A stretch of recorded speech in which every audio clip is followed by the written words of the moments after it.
from Kansas is not wrong. In the 237 years of our nation's history, I don't know that there has been a more shameful day in the United States Senate than today.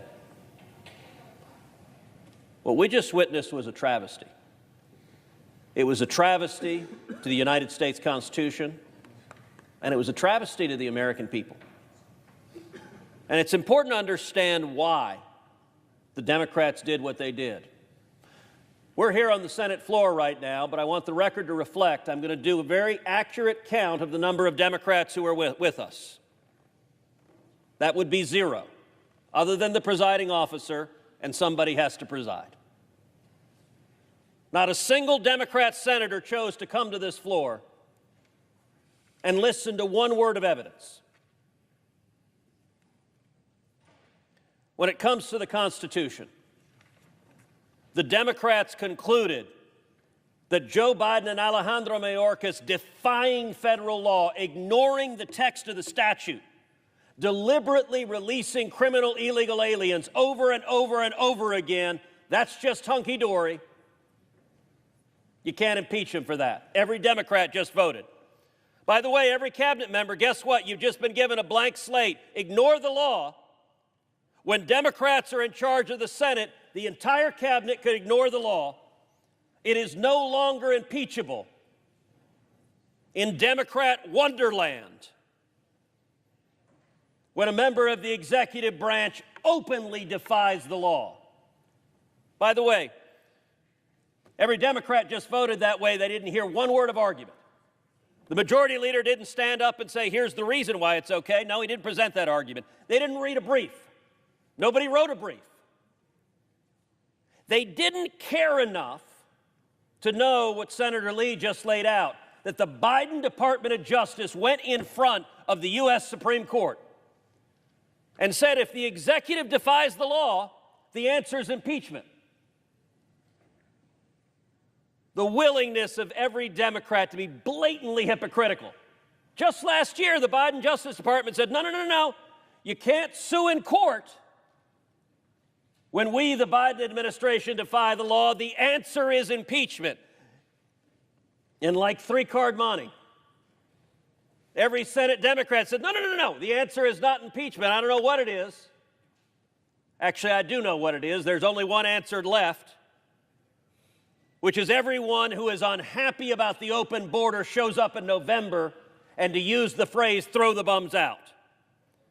Because if you're not willing to do your job, is there not one senator on that side of the aisle who cares enough to honor the Constitution? By the way, the second article they threw out said lying to Congress is not a high crime or misdemeanor, it's not impeachable.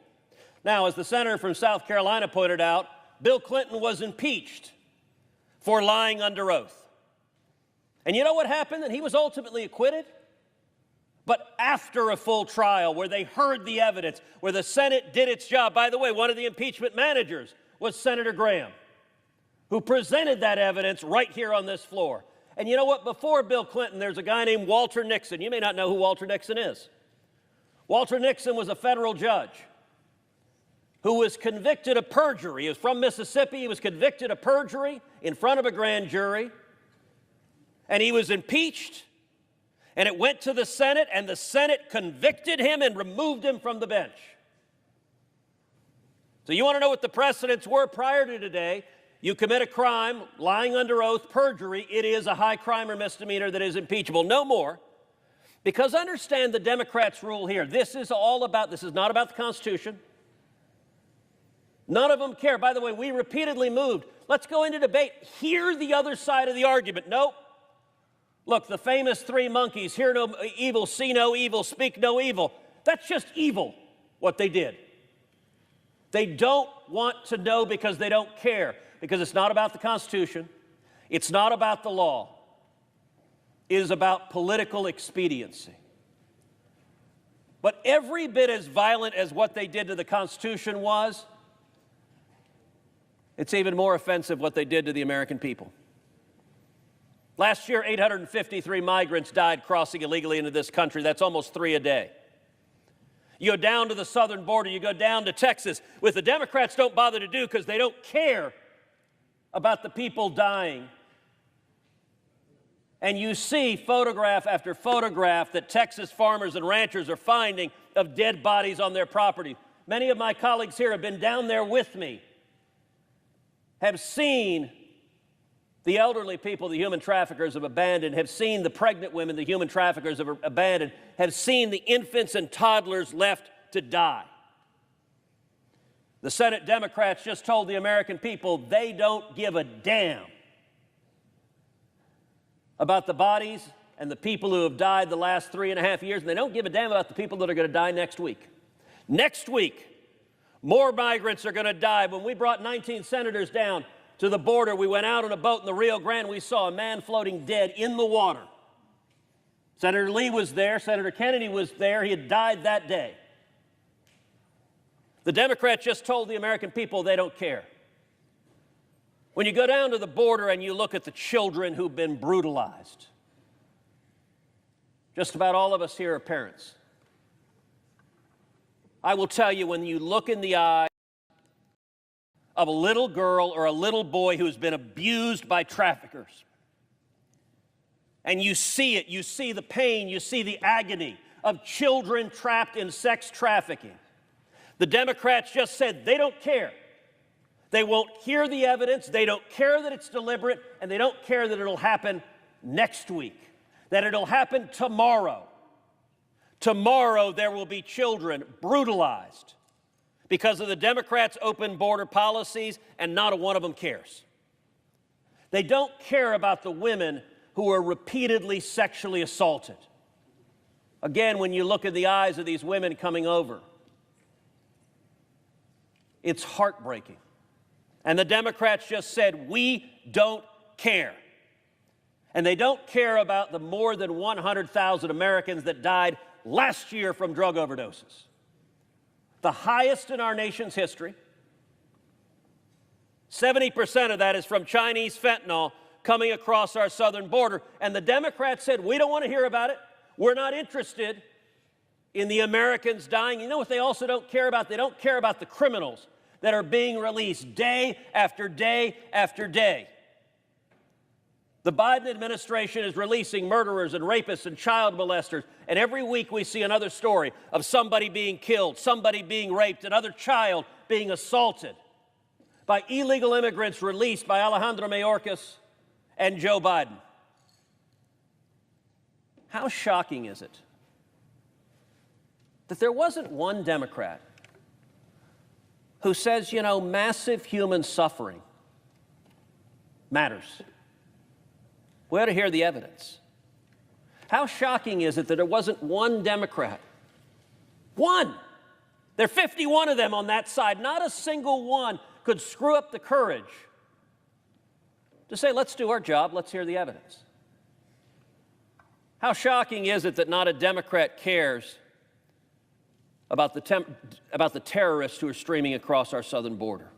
The nation of Iran has called for jihad against America. Hamas has called for jihad against America. Hezbollah has called for jihad against America. And Joe Biden and the Democrats have put out a red carpet and said, if you want to murder Americans, come across our southern border, and we, the Democrats, will welcome you.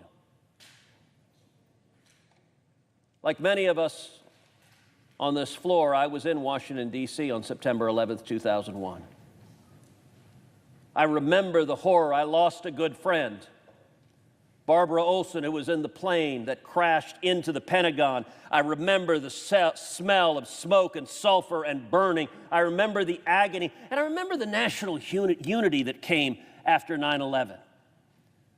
As Democrats and Republicans came together, I don't know that I've ever been more proud of a president than when President George W. Bush stood on a pile of rubble with a bullhorn, talking to firefighters and New Yorkers, and one of the men in the crowd called out and said, "We can't hear you," and he responded, "Well, I can hear you, and soon the whole world is going to hear you as well." We were as one. Today, not a single Democrat was able to mount up the courage to tell the majority leader, you know what, I don't want another 9/11 to happen. The House impeached Alejandro Mayorkas for, among other things, releasing terrorist after terrorist after terrorist. We ought to hear the evidence. I believe today we have a greater risk of a major terrorist attack on U.S. soil than at any point since September 11th. And every Democrat just told the American people it doesn't matter to them to hear the evidence. I appreciate my Republican colleagues who are here, who are willing to hear the evidence, willing to engage, willing to stand up and defend the American people. But you know what? The Democrats who aren't here, they aren't here because you know who's also not here? If you look up at the gallery, the reporters are all gone. A couple of folks in the back, I hope you all right. But the reporters are absent. That's the Democrats' plan. What is fascinating, we're presenting arguments. Many of us, particularly those of us in judiciary, but many of us have presented those arguments over and over and over again in hearings. Not a Democrat argues on the other side. It's an issue unlike any other issue I know of in politics. Listen, if we're arguing about taxes, as Republicans, we say we should cut taxes. It's good for the American people. And you know what Democrats do? They stand up. We know their talking points. No, tax the rich. Okay, fine, we have a debate. We're talking about just about every issue. The Democrats will argue on the other side. They have their spin. What is fascinating? Where's Dick Durbin, chairman of the Judiciary Committee, standing up saying, no, it's not right that migrants are dying every day. No, it's not right that children are being assaulted every day. No, it's not right that women are being sexually assaulted every day. No, it's not right that they're releasing terrorists every day. They're not there. Not a Democrat is there. Why? Because you cannot defend it. I'll tell you, South Texas for 100+ years has been a Democrat region of our state. It is turning red with the speed of a freight locomotive because nobody can see the suffering that is unfolding and defend it. And the Democrats, by their silence and by the complicity of the press corps, they are counting on the press corps to write story. Victory for the Democrats, yay! They got rid of the impeachment trial. That's the headline they want. Understand they don't have a substantive defense. None of them disputes a word we are saying. Not a single Democrat has stood up and said, you know, it's wrong that Laken Riley would still be alive if Joe Biden hadn't let her murderer go. They know it's right. The reason they didn't want a trial is they don't want the American people to hear about it. And it's our obligation to make sure the American people do.